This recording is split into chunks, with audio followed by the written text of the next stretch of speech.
A Deville man who was arrested for pornography involving juveniles and sexual abuse of an animal has pleaded not guilty at his arraignment.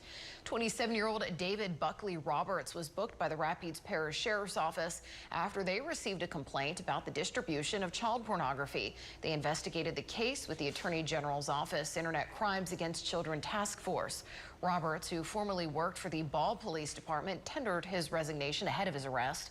He also previously worked for RPSO. He was booked on more than 500 counts of pornography involving juveniles and more than 100 counts of sexual abuse of an animal.